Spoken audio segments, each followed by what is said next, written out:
everybody, this is Chris Parry, EQUITY.GURU, with today's episode of our Show Me series. For those that are of the uninitiated, the Show Me series is where we talk about companies that are potential good investments on the public markets that take a little bit more explanation, where we have to take a really big idea and shrink it down to its essence. Sometimes the companies in question aren't so good at doing that. They're a little bit close to their tech, a little bit interested in the details, and it takes us coming in and making things a little bit easier to figure out. So today we're talking about VERS, a technology company that is involved in the spatial web. What is the spatial web? Well, the fact that we have to answer that is really the problem here. VERS is a great tech company doing really big futuristic things, but they're involved in the spatial web, and not everybody understands what that means. In fact, a lot of people who are tech savvy do not know what that means. So we're going to bust into it a little bit. So why is the company called VERS? Well, it's VERSES, not VERSUS. As in metaverses, universes, verses of the Bible, I guess. It's based around places where things happen.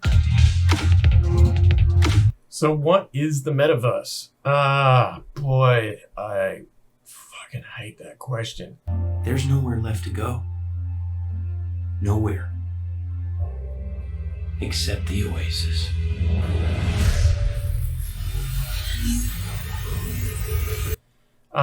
Look, the metaverse is sort of pitched as something that's going to eventually, one day, we'll live our lives and it'll be like Ready Player One, that movie done by Spielberg that nobody saw, but was actually pretty good.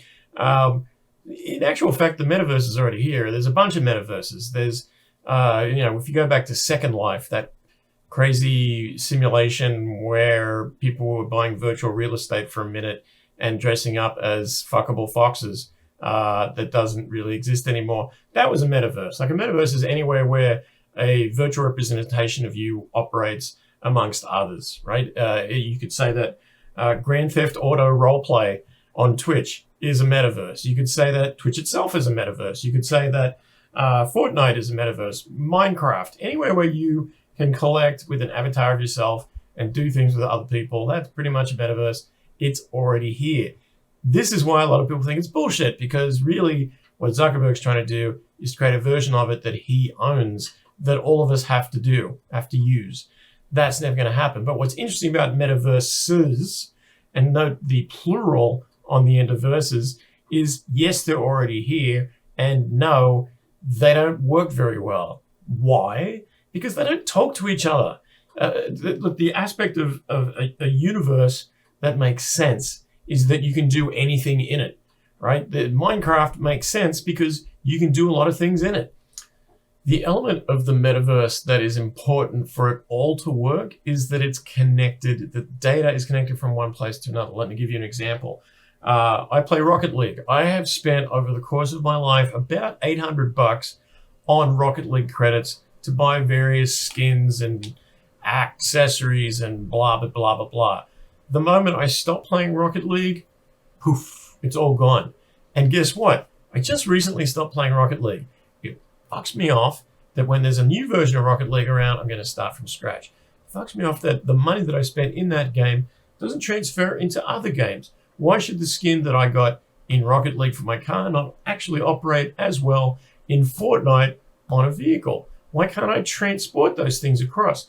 This is where the current metaverses fall down, because they're all silos, right? They're all individual universes where if you cease to use them, your entire existence within that framework ceases to be.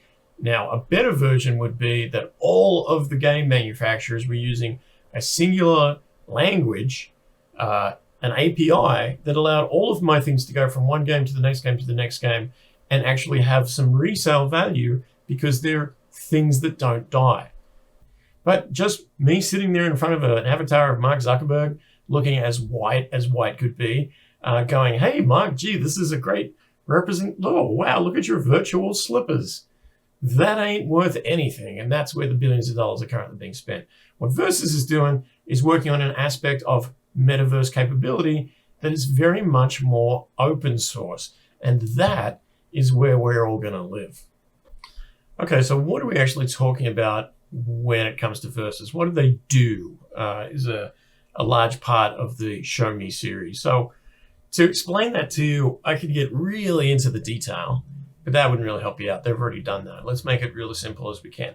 So the spatial web basically involves, how do we get data, instead of just coming from me to a website, how do we get data to go from me to a website, from a lamppost to a website, from a delivery truck to the website, from me to the post office, from a weather satellite to the post office, to how do we connect all the bits and pieces, all of the data that's out there in a way so that we can all make good use of everything.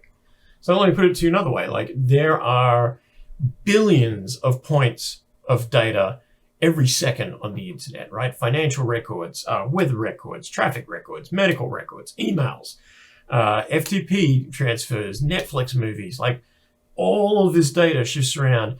And the vast majority of it, 99.9% of it, nobody ever sees. It goes into a database, it sits there, and it rarely, if ever, gets addressed. Let me put it to you in one way that's easy to spot. Netflix has thousands of movies. I would say a good 80% of them, nobody ever watches. Maybe one or two people. But in order to be a complete system where you can find things that sometimes might be a little bit outside of the norm, Netflix has to have a wide array of data that may, at some point in the future, come in handy to somebody. Without that, it's like, remember when you used to go to Blockbuster Video and the new releases shelf was like 1,000 copies of the latest Adam Sandler film and one of the Oscar-winning art house film that was released that month? That would be what the internet would look like. We'd all get access to the stuff that we see often, but the stuff that we see rarely, the stuff that we really find value in, because it's rare, we would never see it, right? This is 95% of Twitter accounts nobody follows, right? 90% of the emails that come to your email server go straight to spam.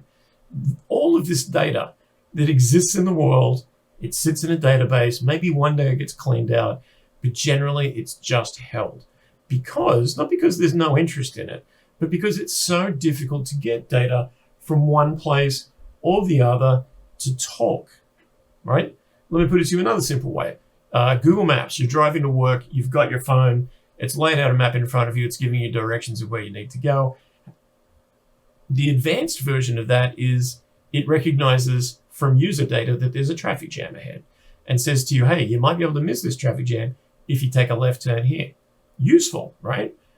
But what else would be useful along those lines? Would it be useful if everywhere where there was construction work on the road, slowing things down, if that information was part of the system? Would it be useful to be able to know that if I just carry my same speed, I'm going to hit a green light at the next traffic lights and not a red?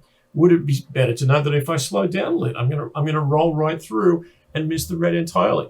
Should I know that there's 3 drivers ahead of me that are aged and driving slow, old Volvos that are going to get in my way in the fast lane?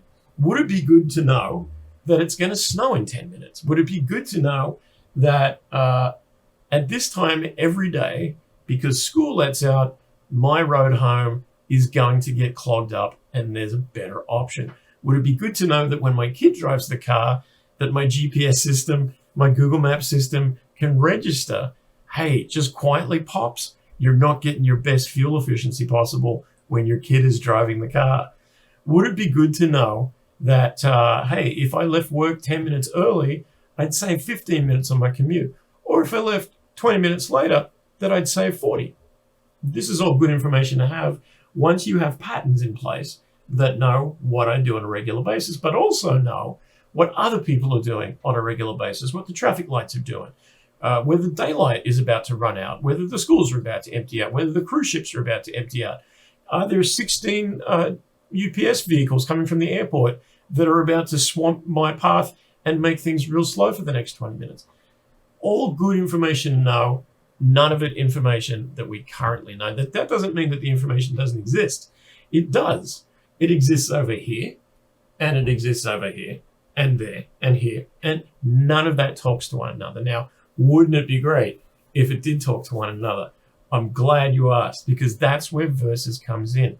Now, this would be normally the time where I tell you, hey, there's a tech company that has an idea that's going to write some code and hopefully sell it to everybody and make a bunch of money. That's not quite what we're talking about here with Versus. What we're talking about is a company that has developed a means of communicating one group of data to the next group of data. Now, this isn't new. This happens a lot. You get Google Maps talking to,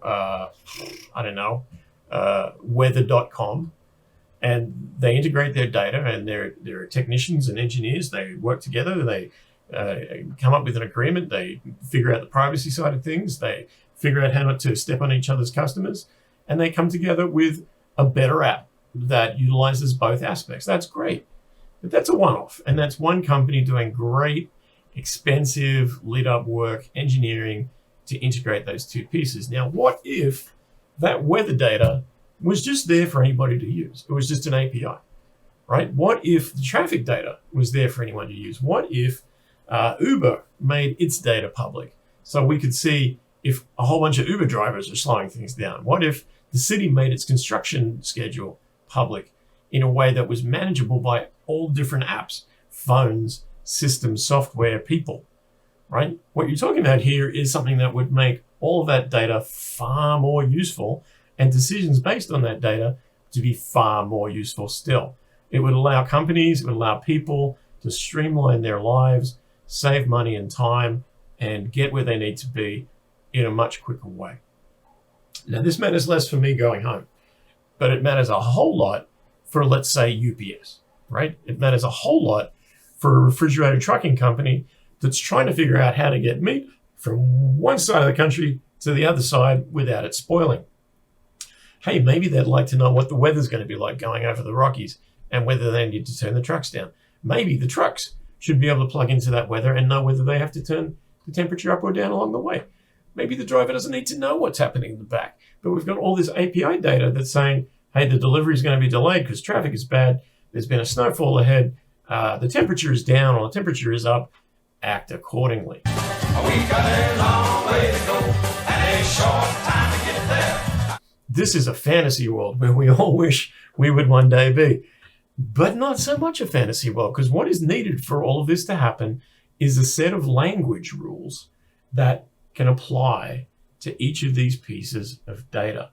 And when you're bringing that data down through sensors or cameras or emails or spreadsheets or timing software, project management software, whatever you're doing, social media, that all of these things could use a similar language, similar set of protocols to communicate, even if nobody has stepped in to say it is a corporate thing for us that we want sensor X and company B talking to one another. Even if you just were out there just saying, I've got an app that I'm building and I wonder what data I could plug into it to make it more effective. Wouldn't it be great if all you needed to do was understand the language that most companies are using in their data collection? Versus is creating the protocol that makes all of that real simple. All of these things are important outside for my truck. But let's take it inside to the warehouse, because this is an area where we have much more control, but also a lot more going on. So in a warehouse presently, if my job is to pick things out of that warehouse, I will get a list of things. All right, I need 2 cases of Diet Pepsi, and that's over on aisle 37, section 5, 3rd floor, 2nd bucket. If you're an Amazon worker, well, they've created a system, right? So you've got a little screen that you walk around with that says, all right, go to this place now. Now go to this place. You've got 25 seconds to get to this place. You've got 12 seconds to get to this place. Quick, go. Don't take a toilet break. And if you're not up to a certain amount of productivity, you're out of here. We can do better. Rather than having a one company system that only talks to itself and all it really does is time Cindy and make sure she's faster than Sally, we could have a different system. We could have a system that says, all right, listen, Cindy, we know that you've been walking back and forth, grabbing the same items that are always paired together. we're going to talk to the boss and we're going to move those items closer to save you the trip. Maybe the same aisle, maybe the same shelf, maybe even in the same bucket.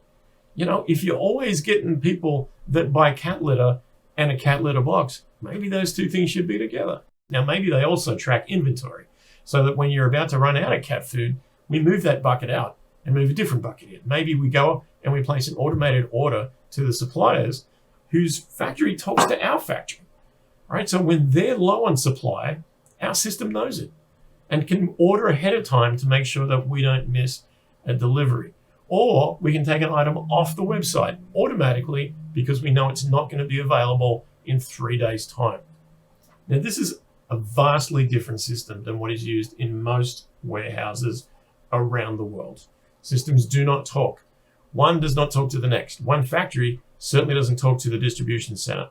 The suppliers don't talk to the factory. The trucks moving between those two don't talk to each other, let alone the traffic system, let alone the weather system, let alone construction on a municipal level, let alone airports where they have to be delivering. So what we need is a system that from soup to nuts talks,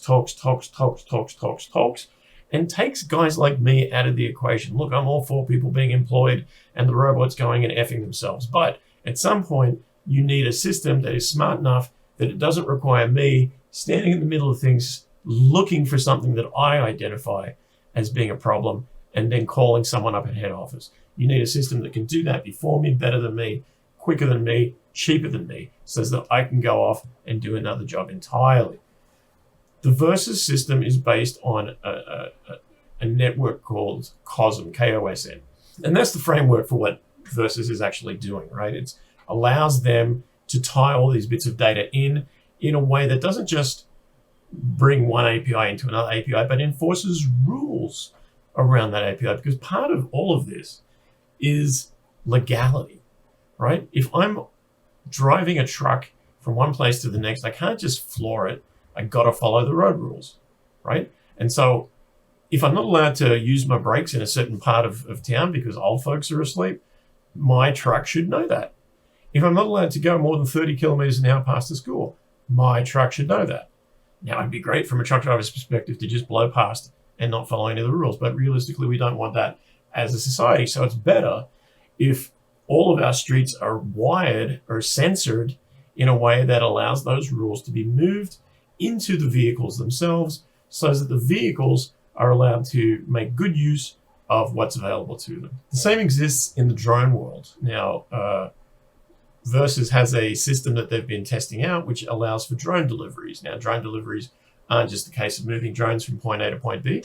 Drone deliveries involve a lot of legalities, a lot of local laws, municipal laws, state laws, provincial laws, federal laws, aviation laws. You don't want your drone to be taking a box and bonking someone on the head of it while they're going down the street. You don't want them to be flying into traffic. You don't want them to be flying so low that people are worried about them. You don't want them to be flying so high that they hit planes or buildings. You don't want them to hit trees. You don't want them to hit wires. So there's a whole lot of things that are needing to be done with drones that don't involve someone sitting there with a joystick, moving them around, because that's not a saving.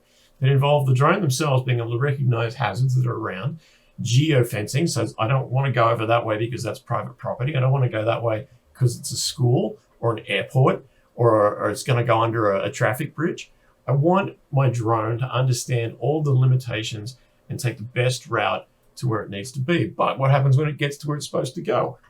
Well, the drone doesn't know whether it's at the right address or not. It sees the same thing my GPS does. Remember, when the GPS says your destination is on your left, and you look to your left and it's a garbage tip, or a strip mall, and you're like, well, that's not where I'm supposed to be. And you keep driving for a little while till you find it. Well, you don't want drones doing the same thing, right? So your drone system needs to not just fly to the point B with its box in the best possible route. It needs to get there and then visualize what it's looking at. It needs to be able to see, is this the front of the building that I expected to be in front of right now? And if it is, where can I identify the place to drop this package safely, right? Because the moment you're down to floor level, you're where people are. You don't want to just be like flying through kids and dropping off your package. You also don't want to be dropping off your package where you think an address is, but in actual fact, it's 30 meters down the road. So being able to actually see not just that there's a safe place to stop, but a safe place to drop off a package, take a photo of it, register that it's delivered, and get back home. There's a lot going on in there that requires extensive AI work. And currently, the reason we don't have drone deliveries is because for the past 5 years, companies that aren't experts in AI have been the ones that have been trying to solve this problem. Versus is in there writing the rules that allow for this activity to be a realistic thing. And when I say they're writing the rules, I mean that deliberately. They're not just writing some suggestions. They're not just saying, here's how we think it should work. Back in the day when email was a new thing, a group of pointy heads around the world had to get together, representatives of the internet, and say, okay, so here's how email is going to work so that if you send it through Gmail and receive it in Hotmail, it's going to be understood, displayed the same way, it's going to work the same way. Everybody's going to understand the standards. And if you have an email program or an email website or however you want to do it, it's going to act the same way, no matter whether you're in Bolivia, the United States, or the North Pole. So we have these standards, they're established, and that is how the internet works, right?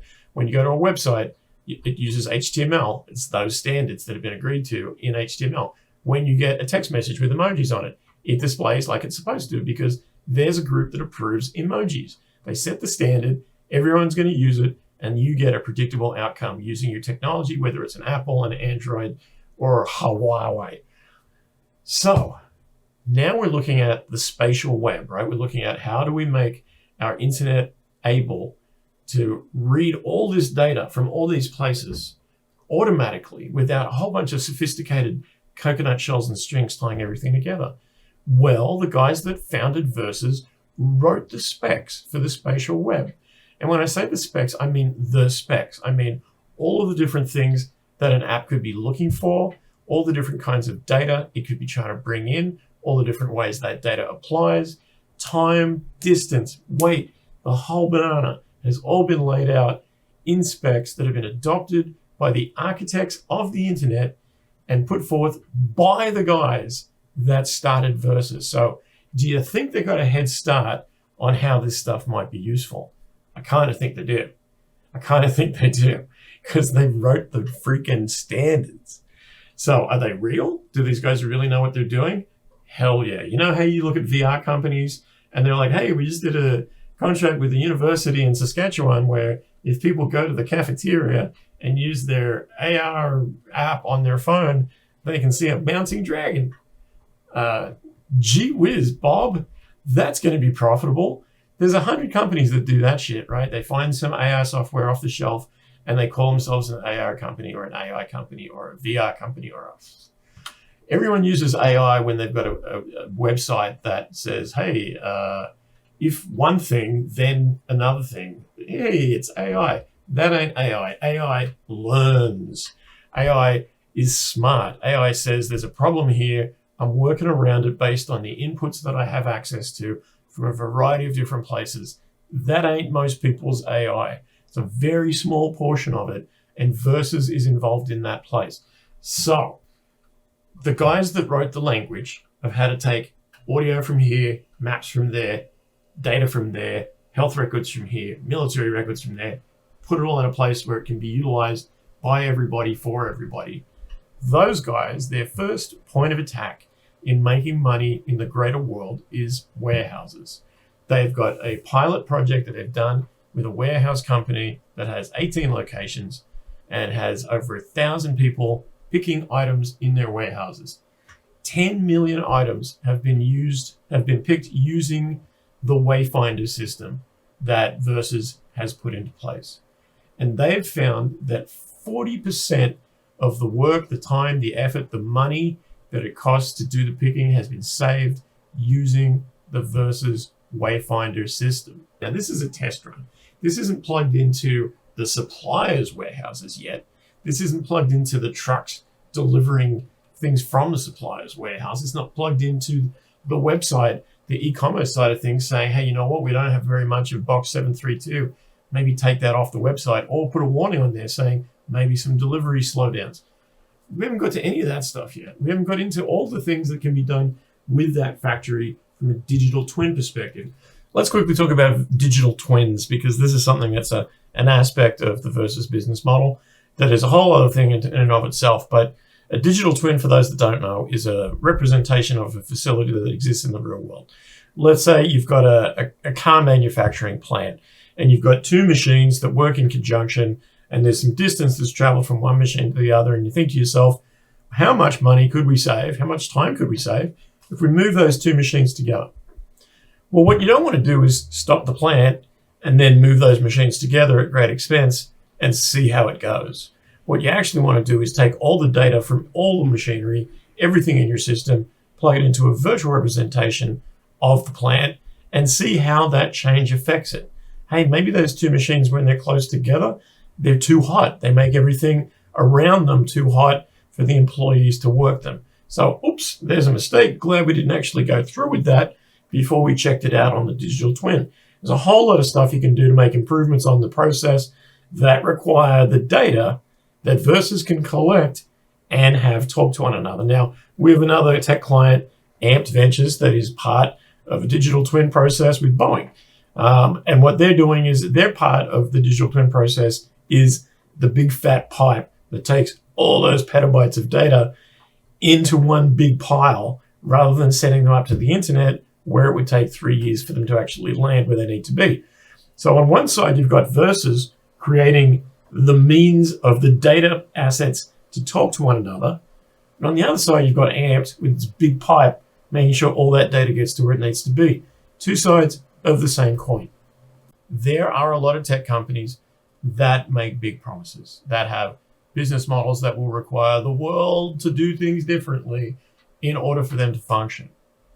The guys that run Versus, they didn't just write the code to be able to plug all these things in.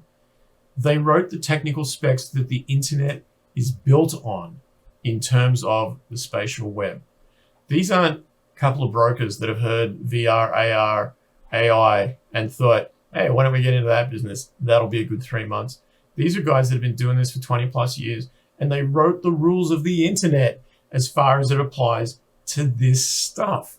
If you're going to trust anybody to do it right, that's the kind of guys you're going to trust. And if you're a Fortune 500 company that is allowing someone to come into your logistics system and essentially be an integral part of it, you need to know that the guys that you're doing business with have been here for a while, passed the sniff test on security, passed the due diligence test on finances, and are likely to be in business in 5 years, 10 years, 15 years.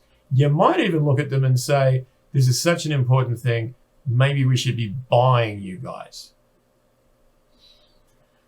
So, the last thing I'll say about Versus is, as a tech company, there's a lot of tech companies out there that make no money. They rely on growth capital, raising money and raising money and raising money, and eventually they hope that there's going to be a monetization event that will make it all worthwhile. Now, Amazon was one of those companies for about 20 years.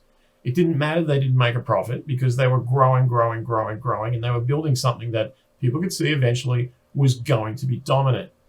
Versus, for mine, are in the same boat. Now, I would love Versus in the next quarter to be showing a great big jump in revenue. I would love that. That would make things easy. It would also make things more expensive to buy more of it. Because right now, your risk basis on Versus is, hey, what if they run out of money in a year and a half? Your risk basis is, what if nobody comes? What if they're too early? What if everybody sees, yeah, this is fun what you guys can do, but I don't really see it right now? Because these guys have been at it already for 20 years. They've been at this aspect of the online world before there was a commercial reason to do this stuff. For mine, the metaverse makes a lot more sense when you're looking at a 3D model of a warehouse system or a production system or a manufacturing system. And you can use that as a digital twin to make changes artificially before you lock them in the meat space. That makes a lot of sense to me. That's where the metaverse should start out, not in VR. VR doesn't make any sense. But to be there first, to be there early, to be finding good uses for the technology that others are spending billions of dollars on makes a lot of sense to me. Versus the guys behind it, they're tech pros. They're not guys that are Johnny-come-latelys They're not buying software off the side of their desk. They're not taking something that someone else has built and seeing if they can make it fit through a round hole. They wrote the rules for this stuff. They're so far ahead, they've only got to look in their own notes to see the best possible case use for this technology. I love it. I think it's great. I think people who are looking at it and saying, "What, they're not making enough revenue yet," are intentionally missing the point. And I think that this company, from quarter to quarter to quarter, I'm going to be very damn proud to have represented them at this stage of their existence. That's Versus. Hopefully you got a better idea of what it does right now and why it's important right now. If you don't, man, that was a lot of time and energy I spent. And you know what? I can always try and do it again sometime, I guess. Hit the subscribe button and go look at the Amped video, because I think you'll find that one interesting too. And if you like Versus, hey, go have a look. Talk to an investment advisor. I'm not saying buy or sell. I'm just saying I really like it. I really appreciate what they're doing and the way they're doing it. And I think this thing is going to be an absolute god.